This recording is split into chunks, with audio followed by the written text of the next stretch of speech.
Why does Earth's satellite revolve around the Earth? Why do Earth revolve and other planets around the Sun? The answers to these questions and other related questions take us into the subject of gravitation. In the time of Aristotle, it was believed that any object released from a height would fall down towards the Earth because it was natural for any object to fall down towards Earth. It was thought that this fact needed no explanation because it was natural. Galileo in 16th century suggested that since Earth is attracting objects towards itself, therefore objects fall down towards Earth.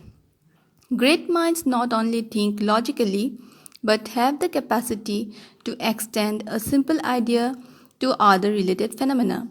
Newton's greatness lies in this ability to see that the force responsible to attract an object to Earth was the same force of attraction that operated between Earth and Moon or between Sun and planets.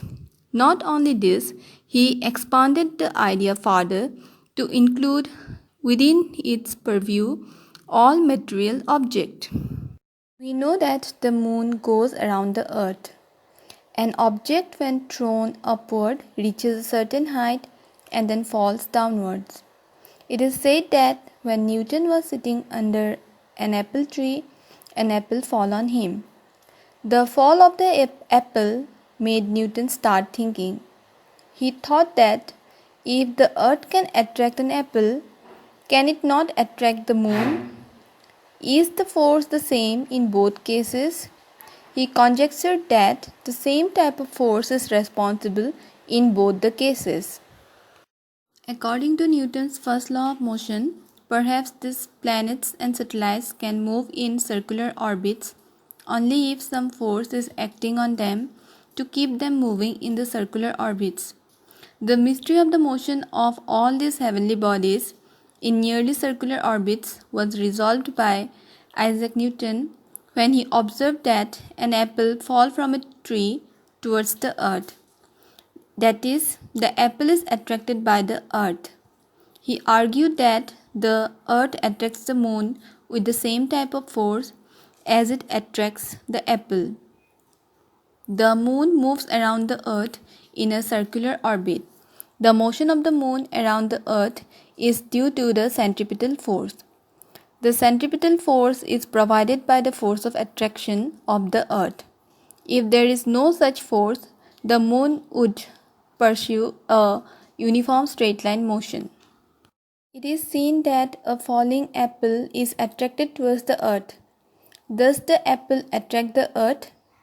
If so, we do not see the earth moving towards an apple. Why? According to the Newton's third law of motion, the apple does attract the earth. But according to second law of motion, for a given force, acceleration is inversely proportional to the mass of an object. The mass of an apple is negligibly small compared to that of the earth. So, we do not see the earth moving towards the apple. Extend the same argument for why the earth does not move towards the moon. In our solar system, all the planets go around the sun. By arguing the same way, we can say that there exists a force between the sun and the planets. From the above facts, Newton concluded that not only does the earth attract an apple and the moon, but all objects in the universe attract each other. This force of attraction between two objects is called gravitational force. What is Newton's law of gravitation? Newton's law of gravitation may be stated as follows. Every object in a universe attracts every other object with a force which is proportional to the product of their masses and inversely proportional to the square of the distance between them. The force is along the line joining the centers of the two objects. Let us consider two particles A and B of masses m1 and m2 and separated by a distance r. Then the force of gravitation F acting on the two particles is given by F directly proportional to m1 into m2 and F is inversely proportional to 1 by r square. So we will get F is equal to G into m1 m2 divided by r square, where G is the universal gravitational constant.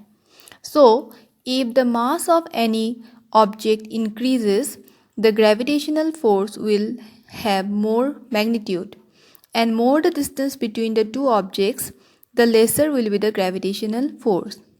This is the value of universal gravitational constant. The equation can be modified and written as G equals F times r square divided by m1 into m2. The value of G was found out by Lord Henry Cavendish. The universally accepted value of G is 6.673 into 10 to the power minus 11. Now, what will be the unit of G? The force is Newton and distance is meter, so we have meter square, and as the mass is measured using kilogram, so we have kilogram square. So the unit of G will be Newton meter square divided by kg square. I hope you have understood this video very well.